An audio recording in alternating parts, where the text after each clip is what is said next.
going to call to order the regular business meeting of the Board of Education for Monday, October 27th to order. If I could ask everyone to please stand and recite the Pledge of Allegiance.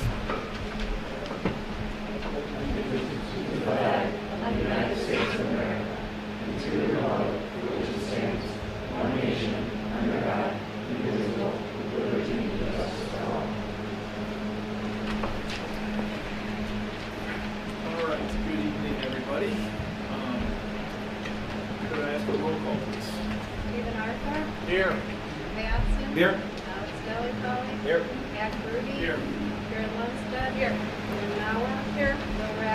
Here. Okay, we have everybody. The agenda tonight, we'll have an educational presentation related to student activities.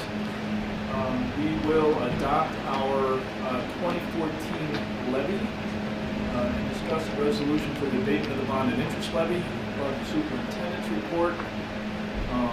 Reports from our student school board reps. We will then open the floor for public comment. I'd like to just remind everybody that we want to limit individual comments to 3 minutes or less, please. We'll approve the consent vote agenda, have updates from program and personnel, facilities and finance. Anything on property, Steve? No, sir. Okay. CEDAW? Nothing? School board? Nope. Okay, and then we'll be done. All right, anything else? Okay. Let's start out with our education presentation. Rita?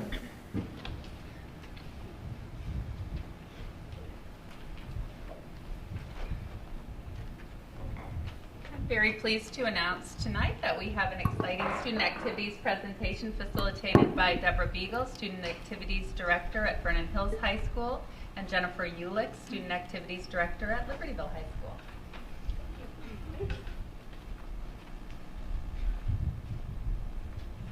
Thanks so much for having us tonight. This is so uncustomary for me to be behind a podium, so I'll apologize up front. I may just take the microphone off and talk over there. We would really like to thank you for letting us present tonight. It's been a while since we presented on student activities, and we're very excited to update you tonight on some things that have been happening at both schools as it relates to collecting data and tracking students that are in student activities. So with that, let's roll a video, and then we'll come back to the mic. For the last 20 years, more than 100 peer-reviewed, rigorous academic studies have shown that engagement in student activities increases student performance in a wide variety of ways. The studies can be found in highly respected publications. They analyze longitudinal data sets and apply rigorous statistical controls, which simply means that they follow students over time as they move from middle school through high school and on into college and careers. The studies also compare students in similar ethnic, geographic, and socioeconomic groups as if they were identical twins. So, one is in the marching band, the other is not. One is in the chess club, the other is not. One plays football, the other does not. In one study after another, the research shows that when X equals student activities, performance follows. So now that we have research out there that shows how important the involvement is for our students and how it impacts their productivity and their success at school, we are able to now do the same thing at Libertyville High School and Vernon Hills High School, because there are programs that we have found through our IDSA organization and through some of our professional development with the CATA organization. There's technology out there that we can now tap into to track data and track what our kids are involved in, and then we can make decisions based on data, similar to how we do things in academics. So then looking at that data, you can say the argument is kind of the same old question, like what came first, the chicken or the egg? And the argument can be, okay, are just better students involved in the first place? So they're just good kids, so they're involved. And then there's the other side, is that we're saying it's okay, student activities help kids. So, but which is it? There, the argument is, you know, is it the chicken before the egg? And the answer is actually yes. It is for both situations.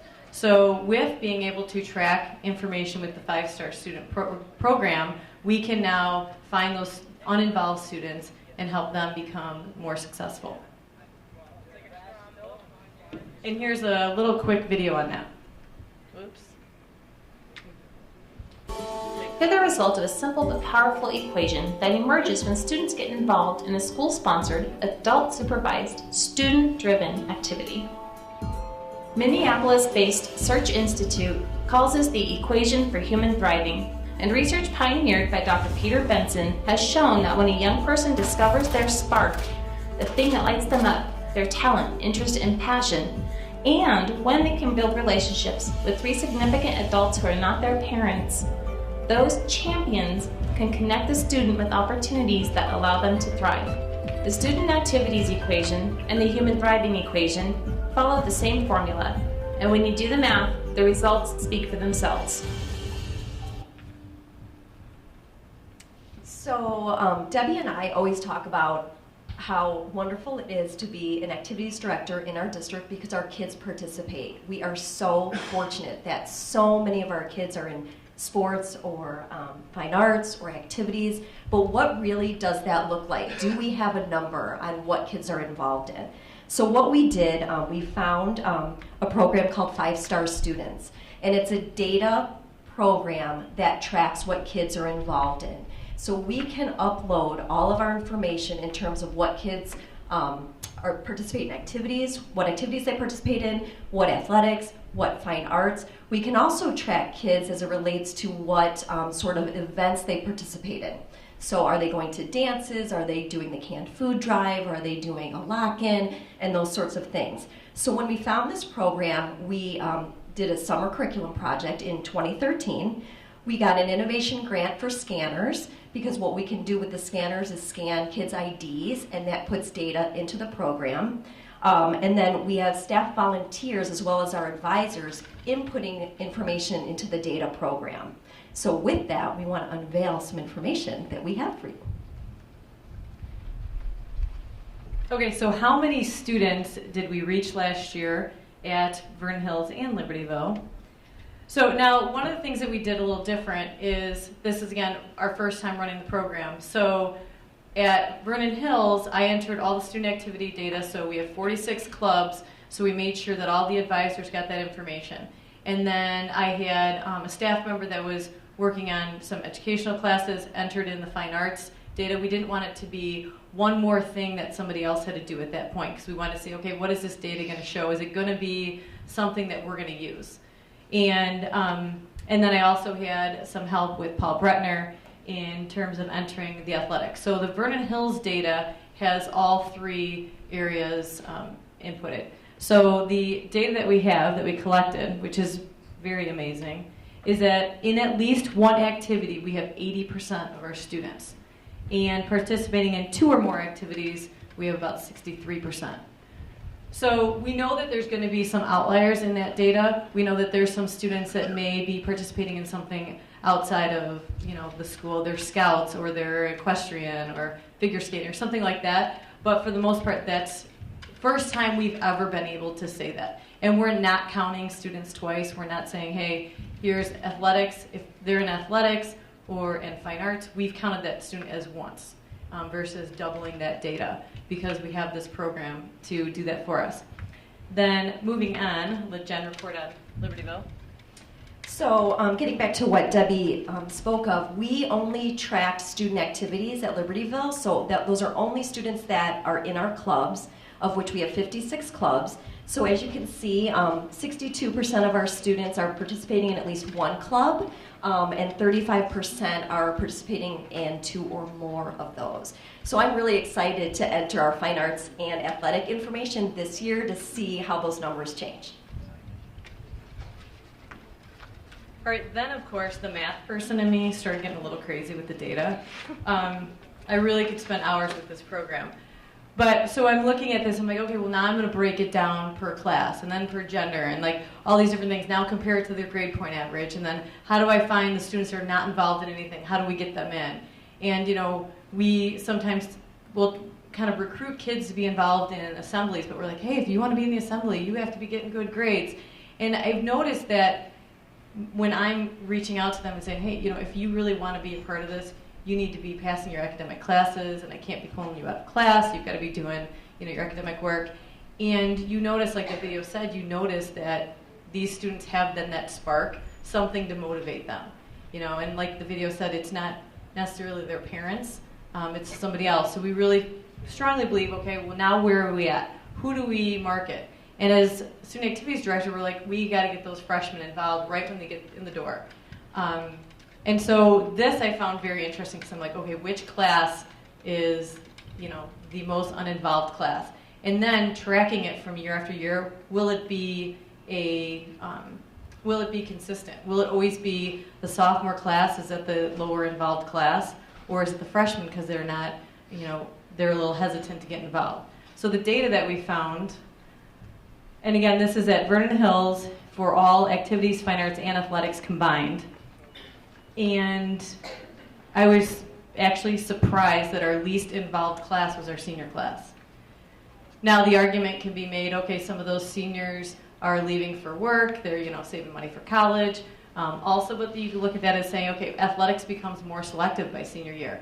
So maybe now as activity directors, when we make that data-based decision making, well, maybe now we recruit the seniors again saying, hey, there's the Outdoor Adventure Club, there's Interactive Service Club. So maybe some of the competitive clubs are set, but we can still recruit those seniors to get them involved, or even look to the seniors and say, this program also allows us to figure out which seniors are not involved, and we can go to them and target and say, hey, well, what do you want to do?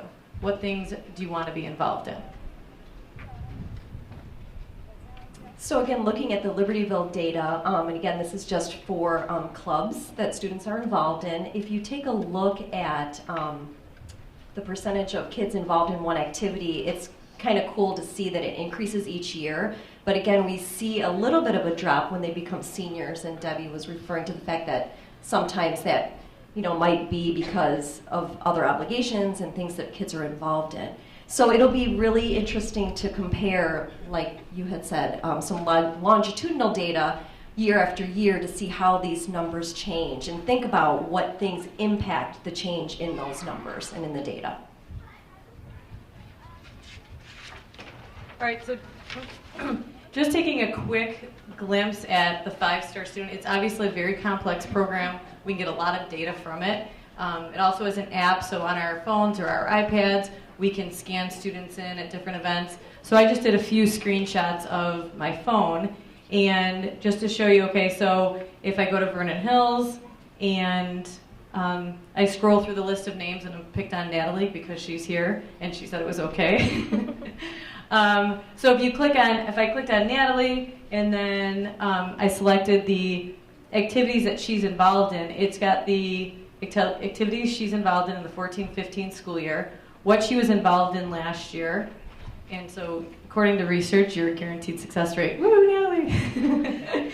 But we can also check to see what events Natalie has attended. So Natalie has been at the kickoff dance, homecoming dance, powder puff, etc. So then we can look to again, export this data and see what they're involved in and target the uninvolved student from there. 5-star Students was developed as a reward system for students, really getting kids involved and giving them points for the things that they're involved in. What Debbie and I like about the program is it also identifies kids that are not involved. So we really want to take a look at that down the road and see, how we can reach out to those kids that are not involved. And then one other thing that we've taken from 5-star is that in the past we've always tracked eligibility for competitions. IHSA obviously requires that for students to compete, but now that the research is saying, hey, there's champions, that students are really impacted by those 3 champions. Well, then if they're involved students, one of those champions is possibly their advisor, their coach, or their fine arts director. So with eligibility, one of the things that we are working on right now is running an eligibility report, and it's really just informative because a student may not be concerned that they're not passing their math class, but if they go to the ping pong club or they go to their anime club and their advisor's like, hey, what's going on in math? Do you want some help? You know, we've got some NHS tutors. You can come up and, you know, sit with me. I can help you out. So now you've got just another response to intervention for students to help them, you know, reach their goals. That's it. So with that, we look forward to giving you another update when we have another year's worth of data. So thank you very much. And at this time, we'd love to hear from our students and some of your experiences, maybe an update on student activities, and maybe how you've been impacted by activities, athletics, fine arts. So I thought it was fitting that since I was a model, I'd talk about the champions in my life. And what I thought they really hit home was like, I think the champions are really important, especially in like my life and like all the other students as well. And I think I want to highlight like the amazing faculty we have in Vernon Hills, and I'm sure it's the same thing at Libertyville, because without them, I don't think I'd be so involved as I am now. Because well, I'll start with fine arts. Like I started off my freshman year like with Mr. Lucina, and then with Mr. Heath, and with Mr. Lucina, he introduced me to playing the viola as well, aside from my primary instrument, the violin. And this year, I made IMEA, which is like a district orchestra, so it was like their push, and I really look up to them because I plan on playing and continuing playing in an orchestra when I'm in college and beyond college, because I really enjoy it now. And with athletics, I look up to Mr. DeLuca, he's a driver's ed teacher and the soccer coach, and he assisted me in attaining a scholarship when I go to college to play soccer. I have yet to decide if I want to. With academics, Mrs. Ballinger, she assisted me. She provided so much help. She helped me with college apps. She pushed me to join the math team, although I didn't have time, unfortunately. But she was very assisting with all that. And for clubs, I chose student council with Mrs. Beagle and Miss Tracy, because sophomore year I tried to plan an event, and they thought that it'd be fitting for me to be in student council. And never in a million years, if you were to ask me my freshman or sophomore year, but I think I'd be in student council, executive board, my junior and senior year. And I think it's, like, I truly look up to all of these people, because I don't think I'd be where I am sitting right now if it weren't for those people, and I'm so grateful for them. So I think this is an amazing program that they have to track the students, and those students that aren't as involved, it's a great way to push them to do something else, because I think it's so beneficial to be involved in the school, and it just really helps in the future. So. Okay, so I'll be speaking for Libertyville.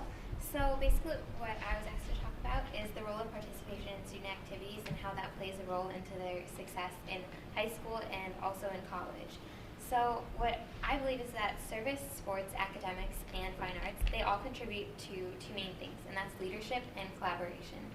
And so whether you're a team captain, or whether you're on executive board like Natalie, or you're just like a leader of a group, or even just like a member, you understand how to work with others, and you're able to efficiently organize like your responsibilities. You can reach out to the community, and you can communicate with others like a lot more effectively.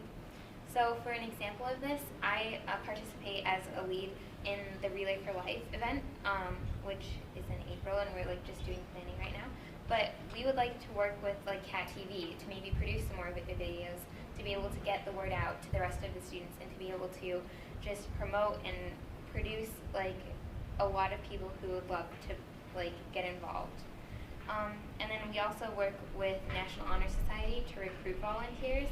So in that respect, we can get teams, we can get other volunteers who would help as like on the planning committee, and a lot of things like that.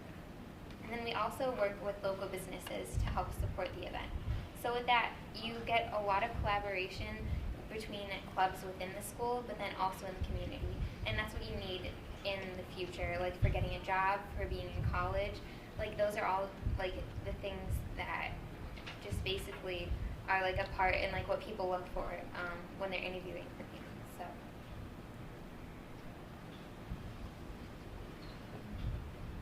Any questions? I have one comment and one question.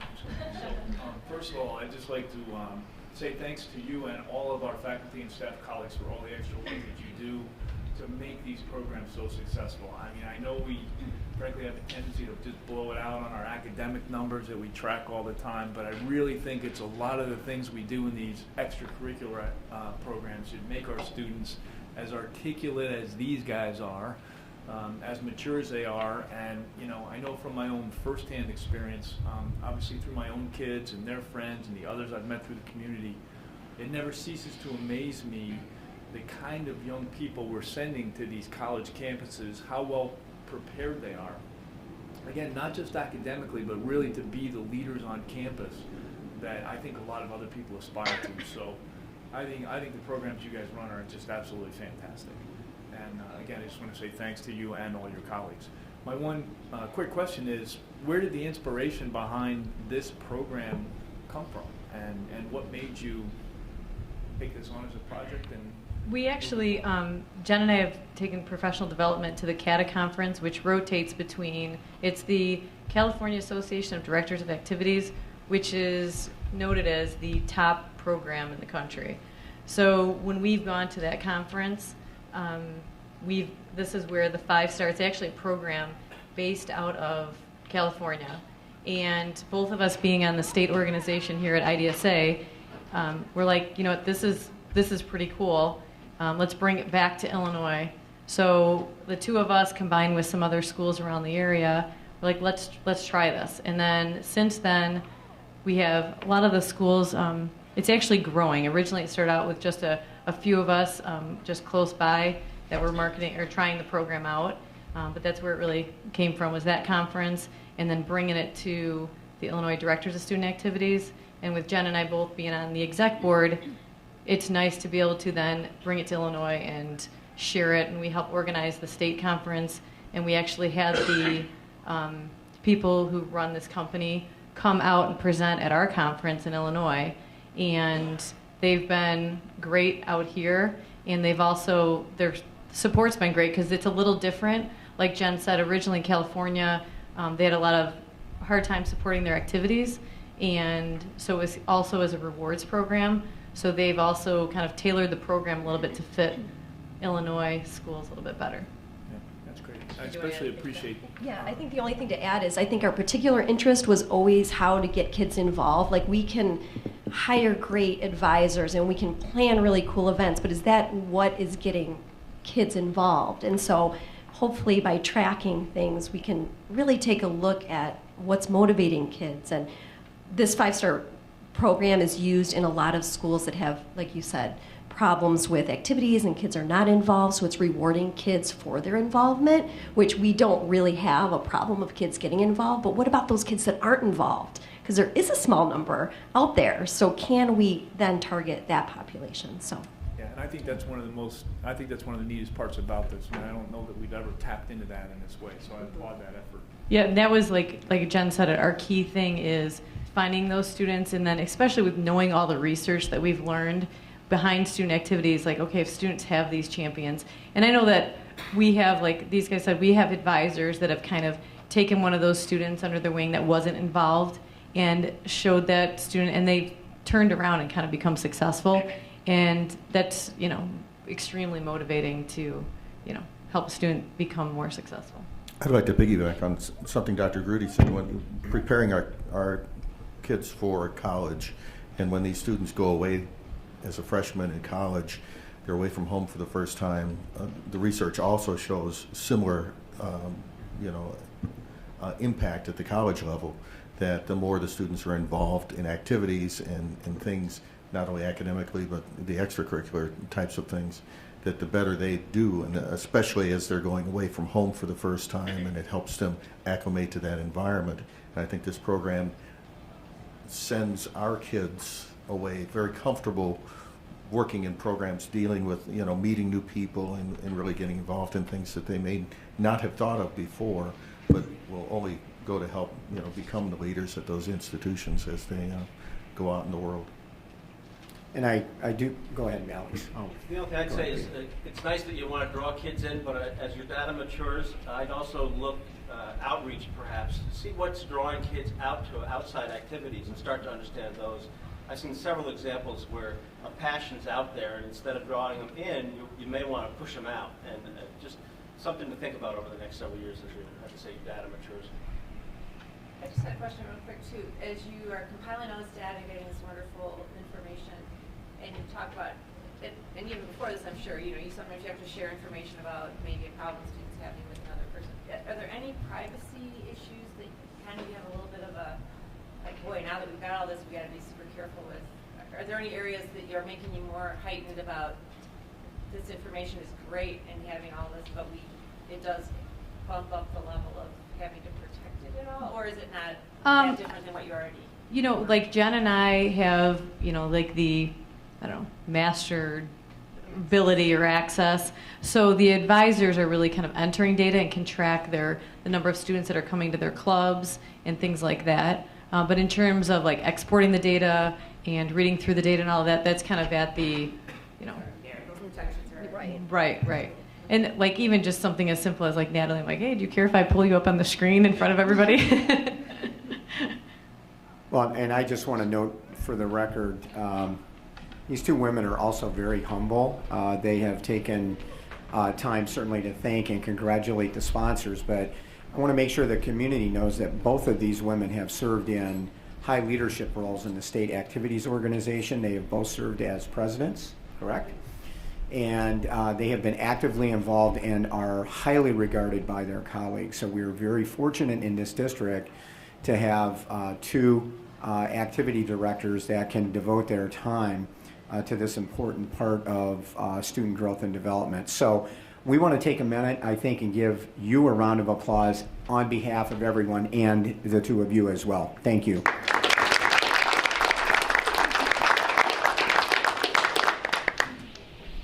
All right, thank you very much. Next, adoption of the certificate of 2014 tax levy and accompanying resolutions.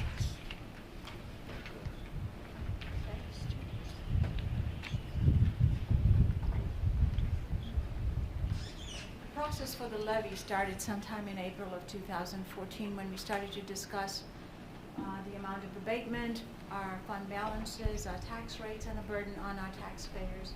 And through that process, we continued this discussion. And at the October board meeting, the Board of Education adopted the aggregate levy, which was in the amount of $71,460,000. The legal requirement is that the Board of Education adopt the aggregate levy and at least 20 days prior to the legal adoption of the levy, which you are hopefully going to do tonight. A couple of factors that are important to mention here is that at this time, we do not know what our equalized assessment is going to be. That information comes out in March or April of 2015. What we do have is estimated numbers from the county clerk, and at this time we project that we will see about 0.5% decrease in our equalized assessment. This is after about a $12 million increase due to new construction. And this is the smallest decrease that we have seen in the past few years. We have seen as high as 5%. But if you look at our equalized assessment, we are lower than what we were, I believe, in 2007 or 8. So we have lost a lot of value as far as properties are concerned in the district. And obviously that, as you know, under tax cap means that our tax rate goes up. We are bound by the Property Tax Limitation Act to the CPI, which is 1.5%. However, during our discussions with the board has once again decided to abate about $5.8 million of the bond and interest levy. This is in addition to the $6 million that has been abated in the past years, as well as an additional abatement, which is new for the school district, of about $2.8 million from the operating funds. So what we are seeing is a decrease of our levy request, and if our extensions hold true, we'll see about a 9 to 10% less in property taxes than we collected in 2013-14. The taxes also that we received are received over a period of 2 fiscal years, so we'll receive some dollars in May and June, and about 50% or so in September and October. With that said, what you have in front of you is our levy request. We have a number of resolutions for you to adopt in relation to that, as well as a resolution authorizing the abatement of the bond and interest levy, which will be filed with the county clerk, hopefully this week sometime. Okay, great. All right, so could I ask for a motion to approve the 2014 tax levy in the amount of $71,460, as well as the accompanying resolutions as listed on the agenda? So move. Second. All right, any discussion? Okay. Roll call. Arthur, Aye. Batson, Aye. Delli Polly, Nay. Grudy, Aye. Lundstedt. Aye. Mauer. Aye. Ratzer. Aye. Okay, motion carries. Second, then we need a separate resolution for the abatement of the bond and interest levy, correct? Okay, can I ask for a motion to abate the bond and interest levy? I move to abate the bond and interest levy. Is there a second? Second. Any discussion? Roll call, please. Batson, Aye. Delli Polly, Nay. Grudy, Aye. Lundstedt. Aye. Mauer. Aye. Ratzer. Aye. Arthur. Aye. All right, motion carries. All right. Next is superintendent. Okay.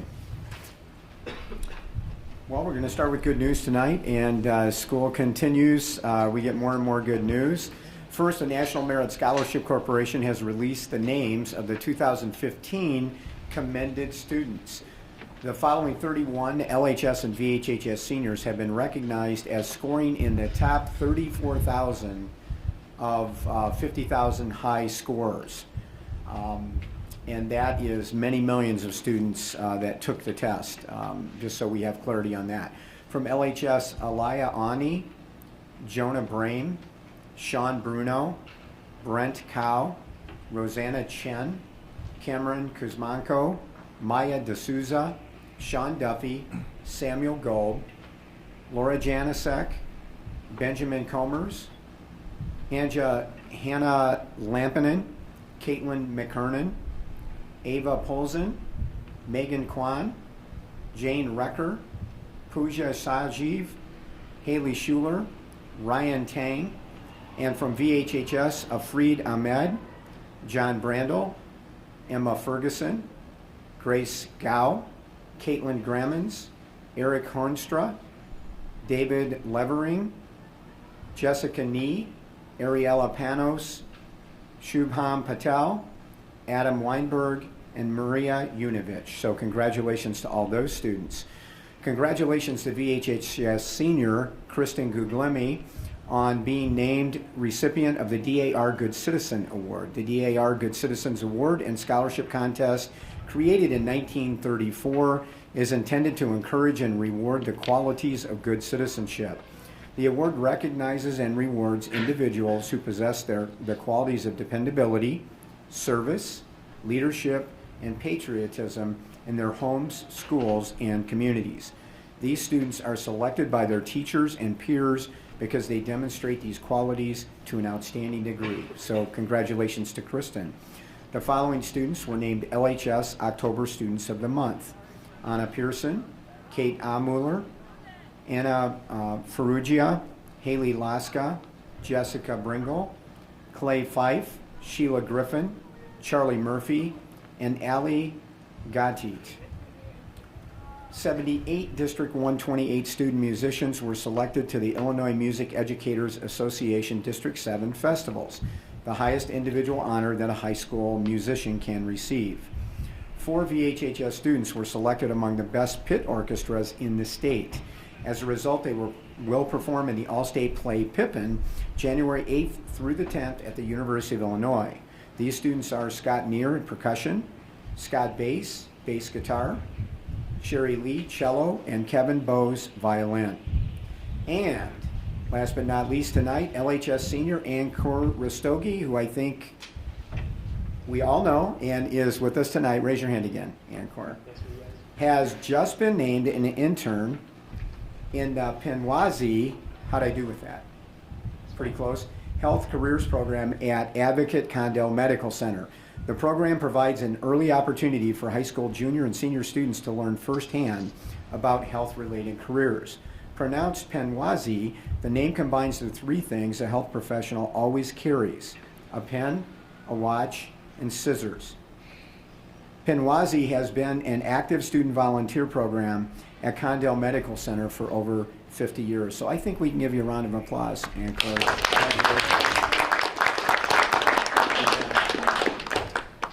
okay, next on the superintendent's report this evening. As you know, this time of year we have received all of our student performance data from the year before, but I want to make a couple of comments as Rita makes her way up to the podium to review this for the public. As you know, the whole reason we do everything that we do is to ensure student growth and increase student achievement. And those two combining factors are what make excellent school districts. In the academic area, we monitor, in increasing student achievement, we monitor three major data points as well as information that's gathered at the curricular level, let's say math, English departments, and by individual teachers. And those are the Advanced Placement Program, the ACT test program, and the Illinois Prairie State Achievement Exam. By doing that, allows us to develop some longitudinal data and use data in driving our decision making for what has worked and what we need to continue to work on to ensure that all students grow and that all students achieve at higher levels. And we're happy to tell you as we look over a 10-year profile that we continue to build on the excellence of this district. And at the end of the day, we do not seek outside recognition in the district, but it is nice to be recognized from the outside for the work that our students have done at the point our teachers and support staff and administrators have done with them at the building, and the board and district administration has done in creating an environment for all of that to happen. So tonight we've asked Dr. Rita Fisher, who's our Assistant Superintendent for Curriculum Instruction, to highlight some of our assessment data in those areas. And we're very excited, again, to take a look at our achievement data. So Rita? Thank you, Brenna. There really is a clear connection between the student activities presentation that we saw earlier and the data we're going to reveal in regards to student achievement. These are external measures of how well we're preparing students for their next steps, for their post-secondary endeavors. And so when we look at state and nationally normed assessments, we see that the system of supports that we have in District 128, the involvement in student activities, the academic rigor of our programs, prepares students very well by any measure that we're going to examine.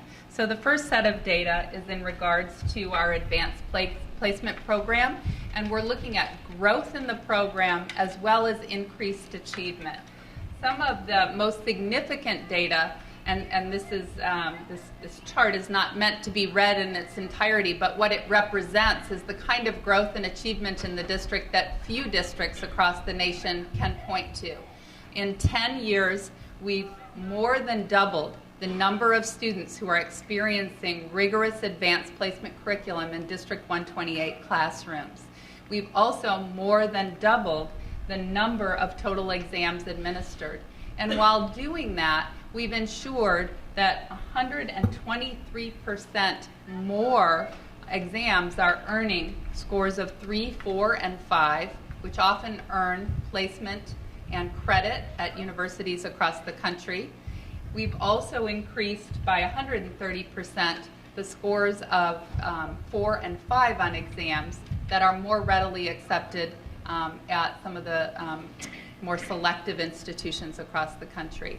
So the data shows that while we've dramatically increased participation in AP courses, the achievement that students have made has remained steady, and we've increasingly afforded to students the opportunity to enter college with college credit to their names. So the progress of growing AP programs and courses in the district has been one of steady increase. It's been one that's been recognized in the 4 years that the College Board has had an AP honor roll distinction, a district honor roll distinction. This will be the 4th, and that has not yet been announced, but the previous 3 years, District 128 has always been an AP district has appeared on the district honor roll, and there are a very few select schools across the districts across the country who are on this honor roll. So every indication is that we're doing very well in our AP program, and that is due to the excellent staff that we have here, the support that we have for students to encourage them to attempt a rigorous curriculum and to help them succeed while they are in rigorous AP courses. The next set of data that we'll look at is in regards to ACT performance. The scores that we'll see for each, for the district and for each school are graduating class of 2014 data. This includes the most recent ACT score that a student has taken. It sometimes is the best score, but not always. So it's the most recent ACT score, and that is used to compile averages for the district and for each school. Again, District 128 ranks among the top schools in the state and in the nation for ACT composite scores, with a district score of 25.3 composite for the graduating class of 2014. That score represents a statistically insignificant difference from the previous year.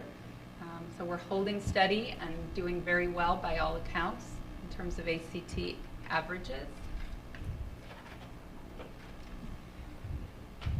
With the state average at 20.7, the Libertyville High School composite score was a 25.6, again well above state and national averages. The national average ACT is a bit higher. Illinois is one of the few states that offers the ACT to 100% of its students, and among the states that do that, among the 12 states, Illinois is ranked second in terms of the composite average.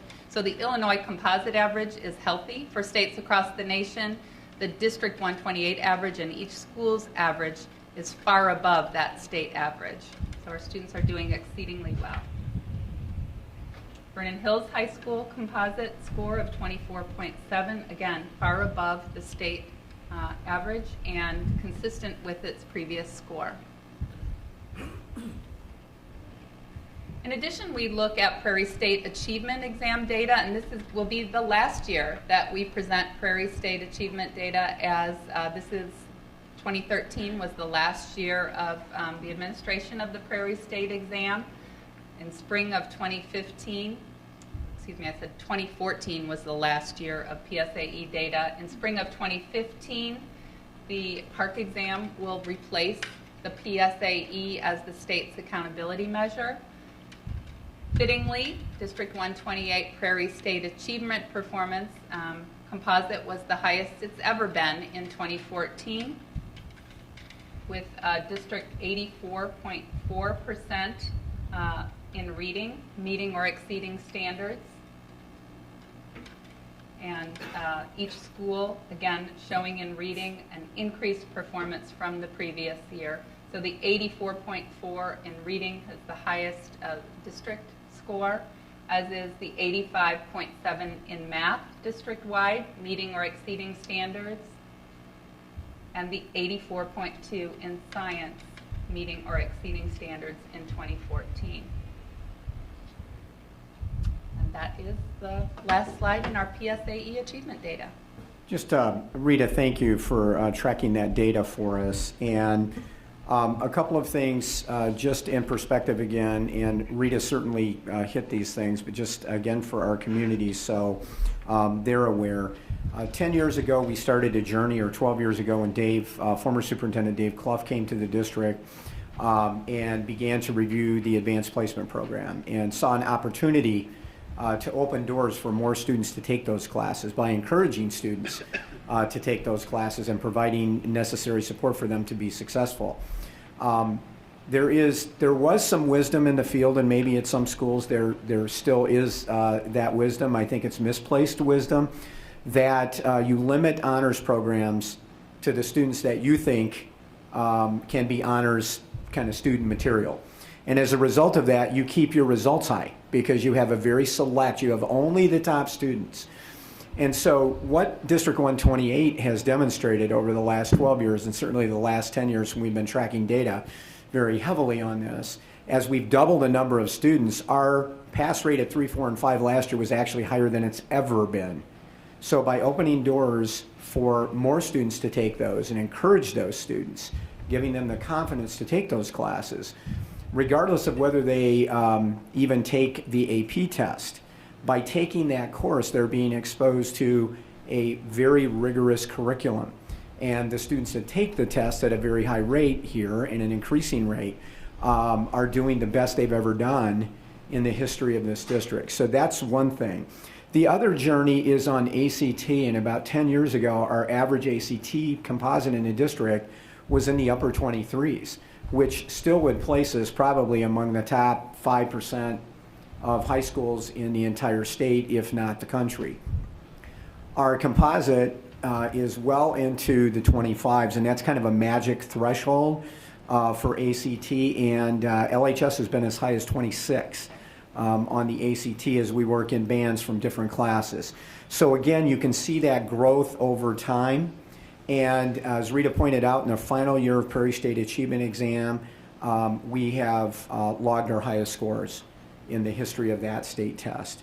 So again, for us, it is all about continual improvement and ensuring student growth and increasing student achievement, and that's how we measure ourselves. And as a result, we have achieved much national recognition, and much deserved national recognition over the past few years, and we will continue to do so in the public. But at the end of the day, that's not what it's about. It's about all of you doing better year over year over year, and that's what drives us. And that's what we work with the board on in terms of creating a framework and a structure for that to happen. District administrators working with our two outstanding principals at our buildings, who are the instructional leaders at their schools, working with the staff and the support staff and our communities as a whole to ensure that you are continuing to grow and you can achieve at higher levels. So I think we've got a very compelling story to tell, and we can tell that story because all of the pieces that need to be in place for public schools to be successful are in place here. And so we want to thank the students and the teachers and support staff and the administrators and the board and our communities for the support of this most unique school district that we have here, that we all think is a really great school district. So Rita, thank you for tracking that data, and certainly if the board has any questions, you can raise them or comments. Okay, good, thanks. I don't know if the students would like, if any of you would like to comment. You've talked a little bit about your preparation and your involvement in activities, but as you look back on your few years, whether you're a senior or you're a junior this year, and you look back at your time here, and we didn't really plan responses here, so any of you can just jump in, any or all of you can just jump in. If you reflect back on your time here and how that's helped you to grow as a student and academically, go ahead, take a shot at it. Hi. Okay, so starting my freshman year, I started taking honors classes, and then I gradually increased my levels of honors and AP classes. So freshman year, I had a few honors. Sophomore year, I had like one honors and an AP, and as the years went on, I started taking on more AP classes because my teachers were the best support system that I could have possibly had, that were constantly motivating me to work harder and to be able to take on these challenging courses. And on top of that, I think it's also a matter of the peers that are involved in our classes. Like with my language arts / like English classes, these are the kids that we've been with since the first grade. Because in the first grade was the point in which they said, okay, you're a really good reader. Let's put you in this classroom with all these other good readers. And so these are the kids that I feel like I've been with for years, and I have no problem asking them questions, and it's just a sense of comfortableness. And as we have more people added throughout the years who are being in these more challenging courses, we are always the ones to go to them if they have questions. Like, we're always there to help, and it's just the support system between our peers and our staff is just amazing, and there's nothing like it. Yeah, I don't have too much else to say. Obviously, we're doing great, and that's great. The one thing that I would say in terms of AP classes is that every single teacher that I've had in an AP class has done a really great job of teaching the material and preparing us for the test, and I haven't had a problem with that. I haven't even had to study too much outside of doing the work required for each individual class. The ACT is really high stakes, I think, and so it's great that we're doing better, but in terms of getting into school, getting direct admission into certain schools, getting scholarships, it's really high stakes. So the one thing that I would say that I've noticed is that a lot of kids are going and hiring outside tutors and going to outside groups to help with that. I know we have a program at LHS that helps with tutoring and with getting those scores higher, but to the extent that we could increase participation in that, I think that would really help out a lot as well. Others? Anybody else? Yeah, I'll take a shot. Okay. Just as far as the ACT goes, I know there's always a lot of focus on seeing improvement, and one of the best ways to do that is standardization, and that comes in the form of AP exams, ACT tests, and we'd like to see those upward trends as far as all classes go. But I think the teachers and the administration do a good job of making sure that we take things in context of what they are. They're good as metrics for looking at classes, and obviously they're very important individually. Once you get to a certain point, though, I think it becomes part of a larger package. So these tests are important, yes, but I think everybody that I've talked to as far as adults, people who go through this process with other kids, they do a good job making sure that we understand as students that, yes, it's important, but it's not going to be the sole deciding factor when you're either applying to college or for scholarships or etc. So I'm thankful for that context, because I've seen some kids stress out unnecessarily about it. Sure. That's great. John, do you have anything, any other comments that you want to make? Well, I just think that the two presentation topics in combination are what makes this place special. I know you alluded to it, and several have jumped on that tonight, but to talk about the success of our activities and how it intertwines with success in other areas, including academics, I think is what really sets this apart. And I know, like Dr. Grudy said, he's got kids in the system, several of you do, I do, and the combination of those two things as a parent is something that I couldn't ask for more. As an administrator, watching all that you do in terms of how involved you are, and then continue to hit mark after mark. The context is amazing. The results are even more amazing. So, any other comments? Okay, thank you all. And Rita, thanks again to you. Jess, I would ask you at this time if you would give us an update on the Brainerd Building, Jackson Gym, asbestos containment and demolition as we know it today, understanding that it could shift a bit tomorrow based on several factors. Thank you, Dr. Lee. I bring you almost 100% good news. that was good, except for the almost. Almost. Can't get too high in this business. Our asbestos removal was supposed to have been completed last Friday. We did not achieve that goal because they found more tunnels and more asbestos as they went through the building. So they extended that to Wednesday. Mr. Stansel, you are confident that we will be okay by Wednesday, as what we know today. So that's good news. That will be completed and that will be done. In August, the Board of Education approved the bid for the demolition of the Brainerd building at $484,800. We received or got the building back from the village in September, early September. Right after the board approved the bid to demolish the building, Rourke and Associates, the civil engineering firm that's used by our architect out of Naperville, proceeded to do all the paperwork necessary to get the building permit. And it's humongous, the amount of paperwork that has to be done.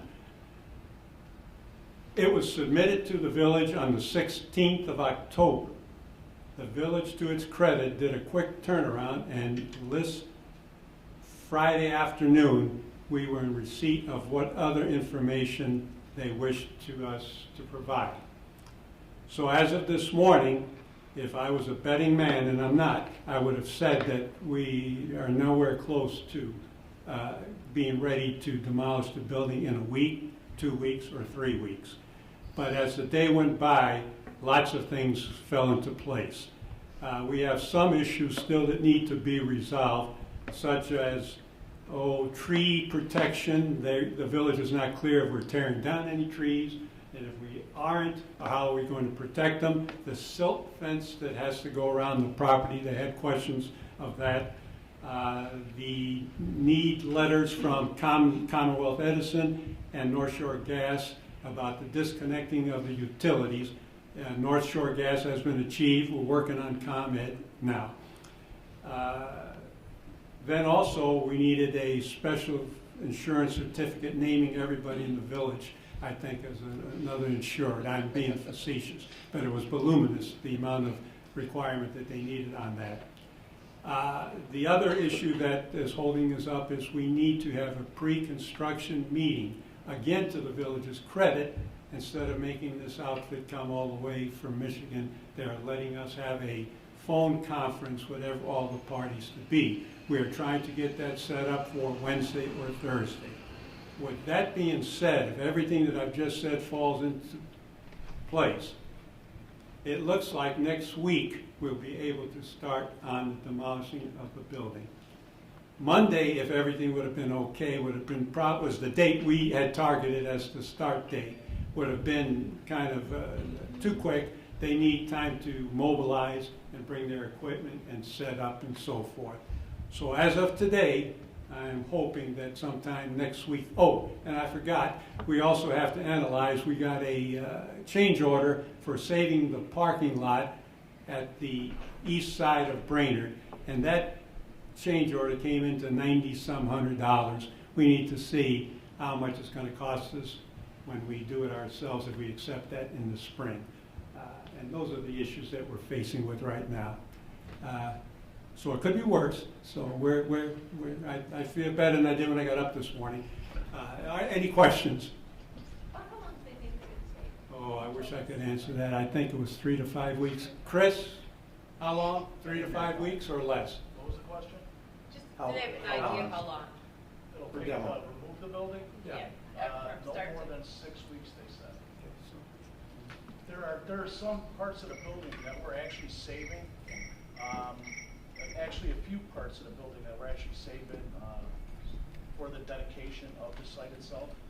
So those things are kind of delicate. So they say within 6 weeks the building should be down and secure and safe. Phil?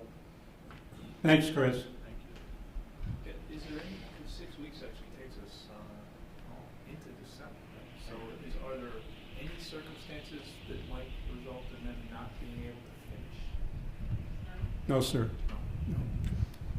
Once they get all the approval, no, sir. They're okay. And do we know the agenda for the phone call with the village this week? Is it a safety meeting or? It's to go over all of the requirements that the village has, sort of the last minute requirements with the sidewalks and those kind of issues. You know, save the site and what, the time they're going to be working and so forth, those kind of issues. And probably fair to highlight for those in the public that we do have additional security on the premises from now until they actually start the demolition, I guess, right? Yes, Dr. Lee approved security to, I guess there are two gentlemen, two-man team nightly protecting the building so that no one obviously climbs the fence and gets in there and, heaven forbid, would injure themselves, especially with Halloween coming up, you know. So if you remember, we declined an alternate to board up the building. It would have been a lot more costly than it is going to cost us to protect it with two gentlemen. Any other questions on Brainerd? Okay, so when we get a date certain, obviously we'll let the board know. Mary's been, we have a section of the websites set up for Brainerd updates, much like we did with the swimming pool compliance a couple of years ago. So when there's an update, it goes on the site so people can follow that site as we get closer to that as well.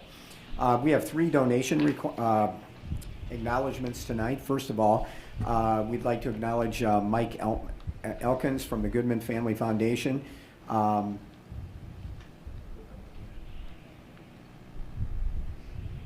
Yes, we're going back to Lancaster, Karen, because I already marked it off my agenda because I was going to do that next.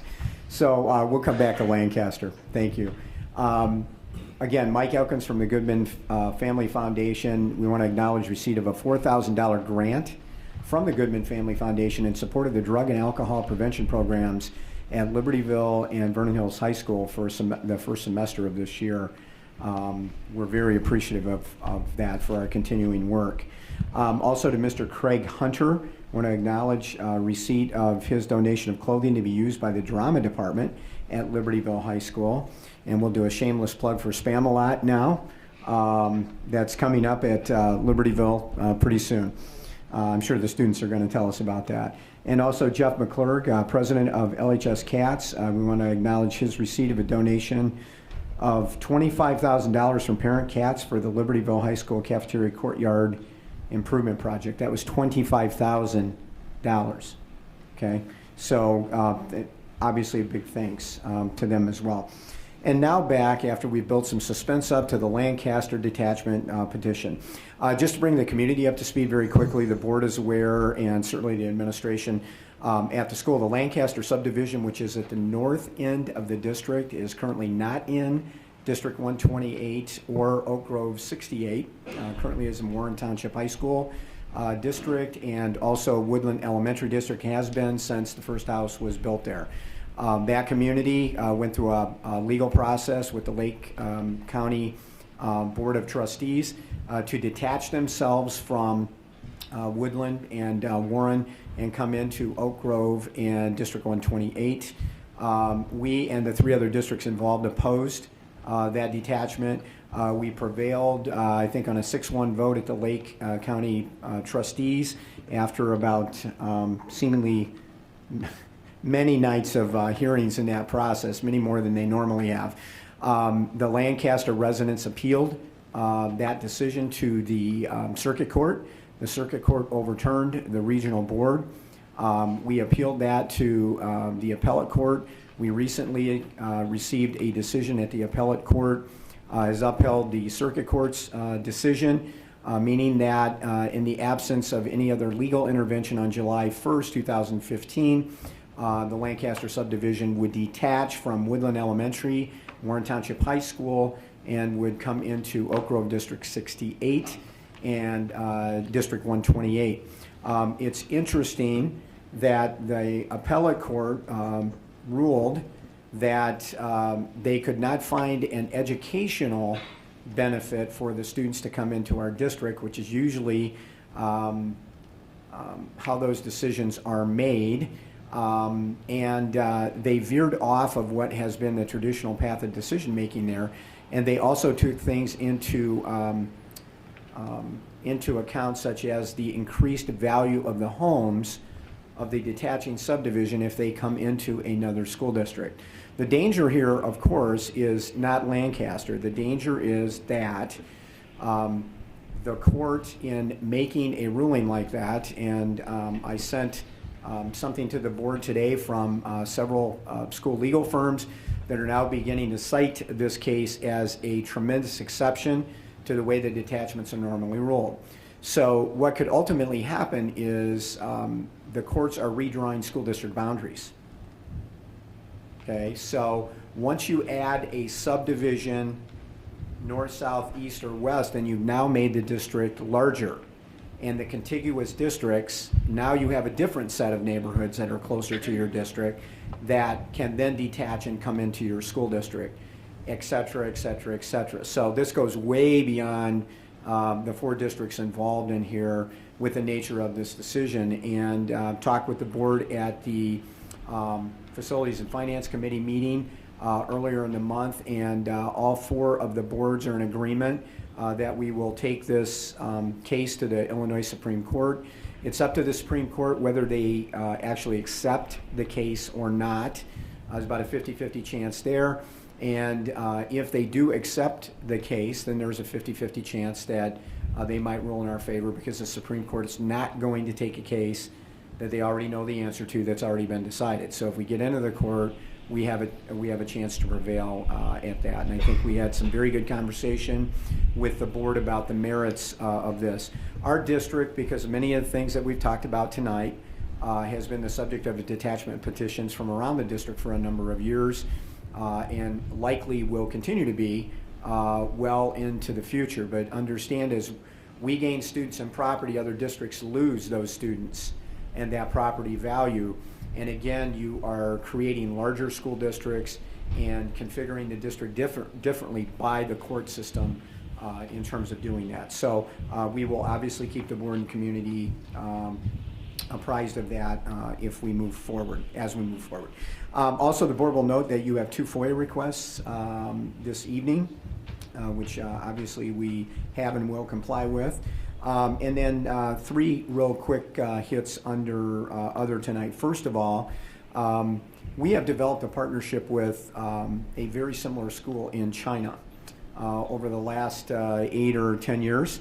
And we have visited there twice. I think this was their 2nd or 3rd time coming over here, and they spent a little bit more than a week with us. There were several students and several faculty members and one of their administrators. The last time they came 2 years ago, they actually brought what would be their equivalent of a superintendent, who's also the provincial, in their system there is also the provincial Communist Party chief there, so has some decision-making authority with that.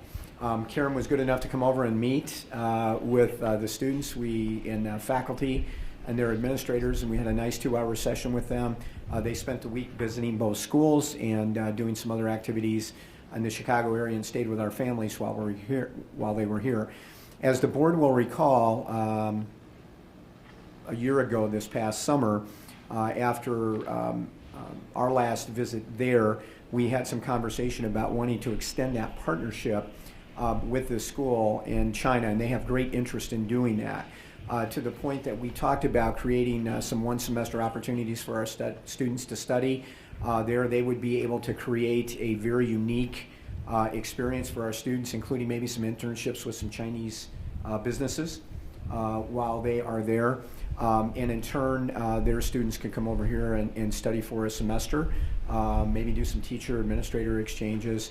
They have invited, at their cost, 5 of us to travel within the next 12 weeks or 12 months to China to return the visit, to further map out some further steps that we might take toward this to move forward. We're very excited about doing that. That will likely be myself and Marina and John. We'd like a school board member to go with us if one of you are available to make that trip with us. We'd likely take a teacher with us, and then we have to have an interpreter, obviously. And we have someone that's worked with us at that group. So that is very, very exciting, and really is a cutting edge possibility for us. But these are great people over there. And interestingly, they are taking a very strong look at many of the things that we talked about tonight, because they don't really have student activities per se. They don't have athletics. They don't have the fine arts that are necessarily attached to the school.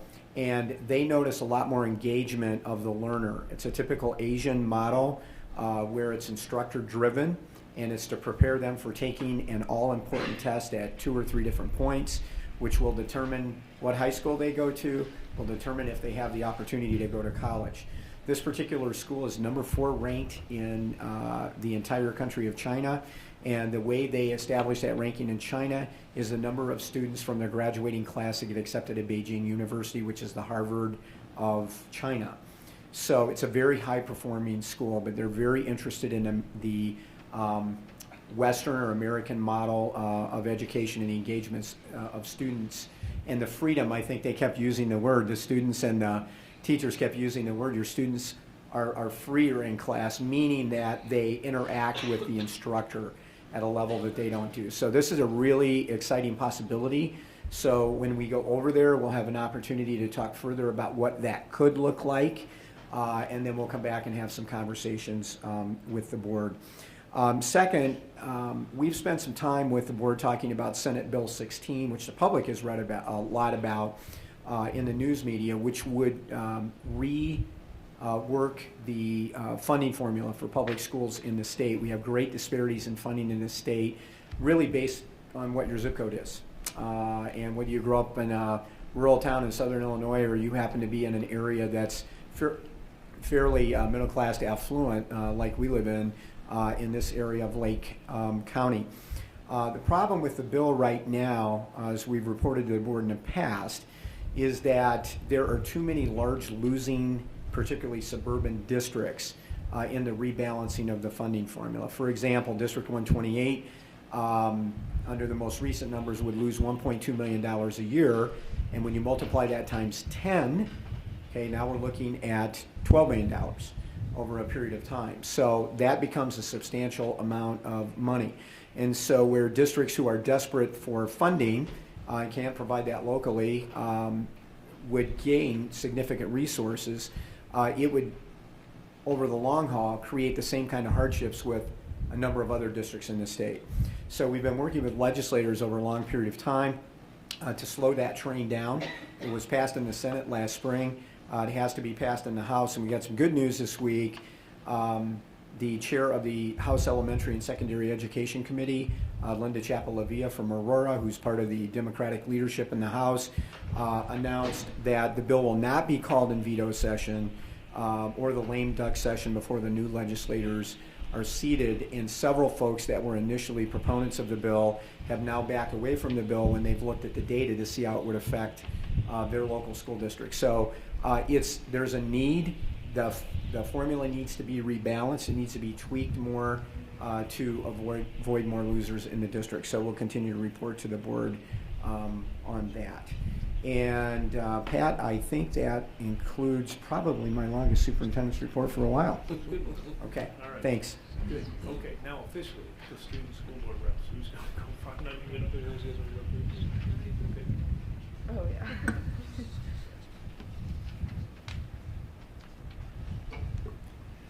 Hello. So we have 35 students made the IMEA All District Orchestra, which is also including Lynette and Natalie over here, so congrats to you guys.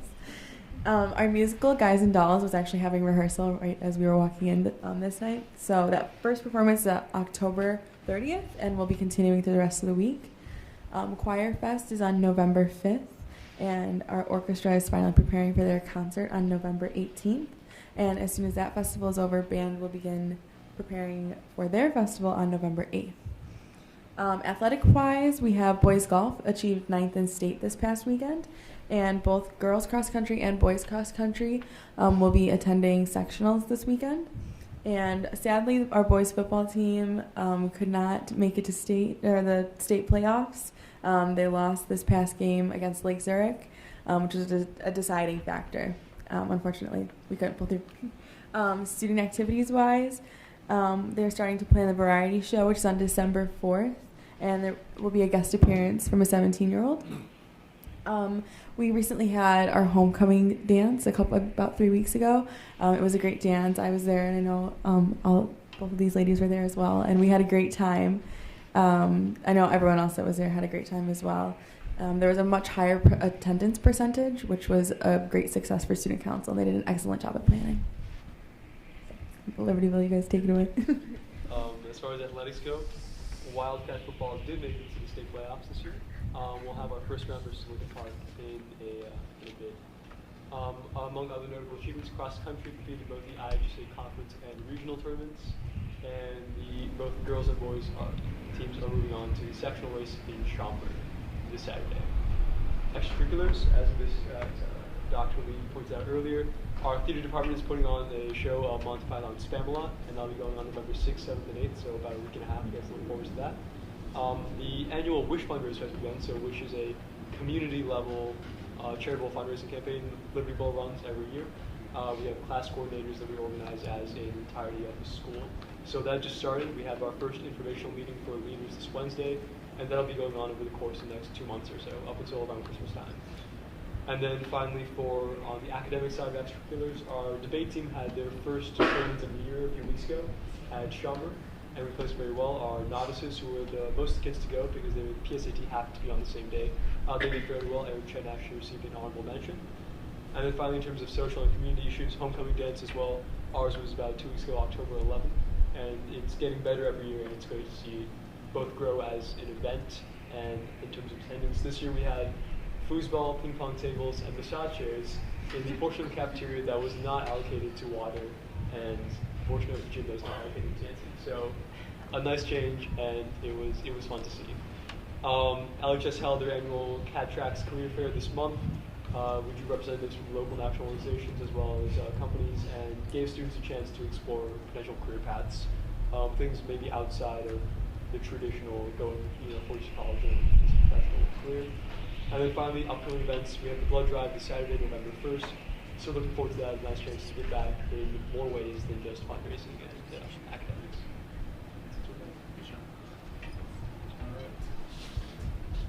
Now, invitation for public comment. Is there anybody from the public who would like to speak? And I remind you, we'd like to keep the comments to 3 minutes if we could, please.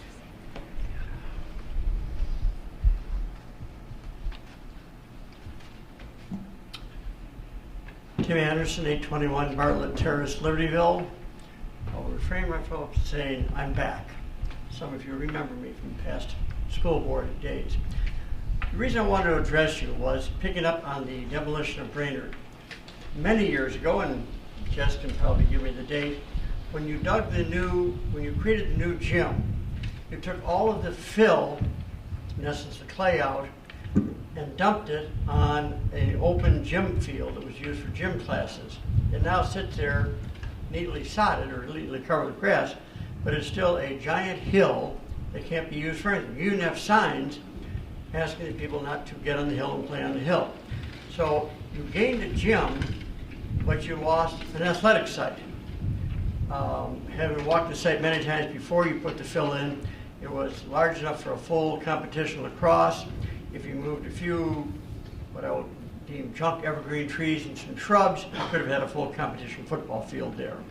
But you've lost that. My suggestion is you have an enormous need for parking. I'm sure you've had a lot of parents call you why we don't have parking.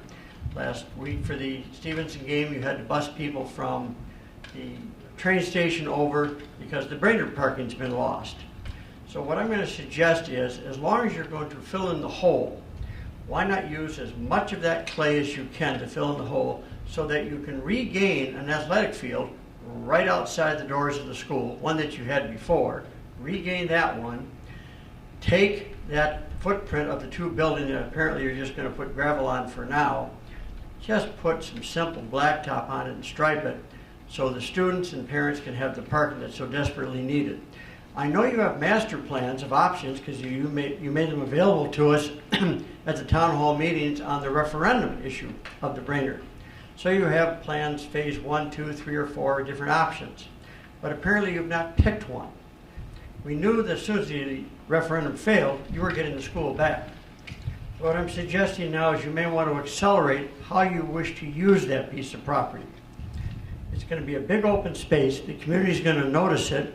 And if you have a whole footprint full of gravel that can't be used, you're liable to incite the village, especially the parents that have children with cars, to want to know why can't we park there. So I'm suggesting is you gain a win-win-win situation. The Presbyterian Church has recently torn down a house because they need more parking.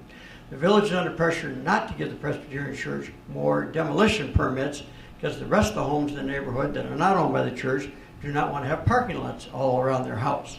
So the village would like it if there was more parking for the Presbyterian Church. The Presbyterian Church would like it if there was more parking for the church. They want their parking on Sundays. You gain more parking during the week for the students by taking the open space you're going to have and just use it for parking. You can't leave just gravel because the first time you go to plow it, you're just going to be throwing gravel everywhere. So once you've got the gravel, some simple asphalt on it, stripe it, and solve the problem. The parents will be happy that you've given them parking. The church will be happy that you've given them parking. The village will be happy that you've given them parking. And the school will gain back an athletic field that literally was trashed and taken out by removing the clay and have an athletic field. It is a win-win-win situation. There's no downside. But it just has to be done now while you have the opportunity. If the contractors fill in with the fill that they have to bring in from outside, then it's going to cost you money to get rid of the clay later on when you should get rid of it anyway. That's just the suggestion. I hope you can act quick on it. Thank you. Thank you.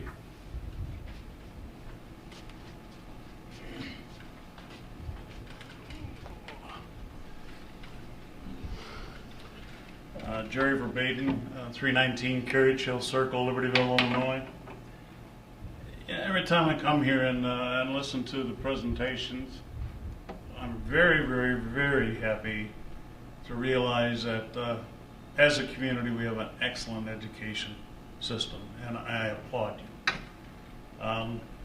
I also applaud the work of both Dr. Lee and the staff when it came time to looking at the budgets, cutting some of the budgets, cutting expenses, and talking about the abatements. I'll believe them when I see them, and I'm hoping the hell they're coming. But my point now is I do have one other request. I've been to enough financial meetings, and I know that there was talk of $125 to $130 million surplus. I know now that there are some abatements coming down the pipe. I have seen some cost cutting on the new budget being submitted. But what I'd like to see now is I'd like to see a projection over the next 5 years, what it would be, that would basically show with the abatements coming back to the taxpayer, you're giving back the money, okay, what is it going to be when that occurs? When are we going to be at a level of surplus that is agreed upon by everybody that's realistic? $125 to $130 million surplus is not. I applaud the abatements that I've seen to look at, but it's still like a pimple on the elephant's you-know-what. So I'd like to see more. I'd also like to see the projections on what's to come. And where do we settle in on? How do we measure, how do we manage to a realistic surplus as we go forward and not hurt the taxpayer in collecting excessive funds?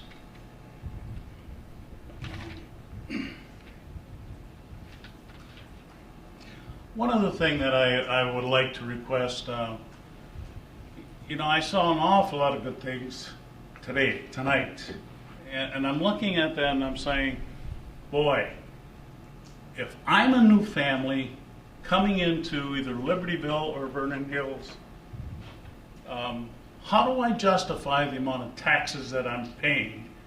Okay, you've got a very marketable product here that should be bound, put together, and given to those people that show and display what your achievements have been academically.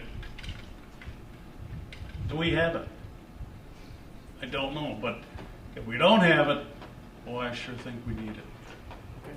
Thank you. Good comment, thanks. Anybody else? Okay.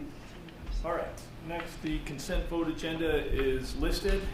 Was reviewed earlier this month in committee. If I could ask for a motion, please, to approve the consent vote agenda. So moved. Second. Any discussion? Roll call, please. Delli Polly. Aye. Rudy. Aye. Lundstedt. Aye. Mauer. Aye. Ratzer. Aye. Arthur. Aye. Batson. Aye. All right, motion carries. Program and Personnel Committee, Chairperson Mauer. Okay. We have a number of board policies, 7 in all, that we're going to put forward for first reading. First, we have Board Policy 220, Powers and Duties of School Board, Indemnification. This primarily removes indemnification from board powers and duties and adds a paragraph on indemnification. Then have Policy 460, Purchases and Contracts. It adds conditions to contractors before working with school districts, including fingerprinting, restrictions on working around students, and medical requirements. We are already doing this and have been doing this for quite some time, but we're merely updating our paperwork to show that. Then there's Personnel Policy 530, Hiring Process and Criteria. This removes the requirement for TB testing when hiring new employees. Physical exams, however, are still required. Then we have Personnel Policy 5260, Student Teachers, and it clarifies that no one may be hired as a student teacher actually they're not hired, they're just accepted as student teachers, who has been convicted of certain criminal offenses that are listed in the school code. Now, we've already been doing that for a number of years, but again, we're just updating our paperwork to go with that. Then we have Students Policy 720, harassment of students prohibited. It adds protected status from bullying to national origin, military status, and unfavorable discharge status from military service. And then we move to Policy 7180, prevention of and response to bullying, intimidation, and harassment. And there are significant changes to respond to legislation passed, including changes to the bullying prevention policy and added provisions for cyberbullying. I believe we already do a really good job with this, too. Policy 7240, conduct code for participant in extracurricular activities. It just adds language on performance-enhancing drug testing. That the state is able to do it, should they so desire, not necessarily our district. Any questions on any of those? Or anyone need further clarification? Otherwise, we'll present them again next month for adoption.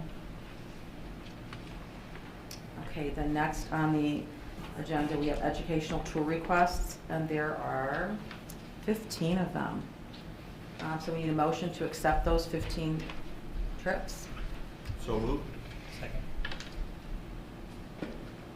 Any discussion? Roll call, please. Lundstedt.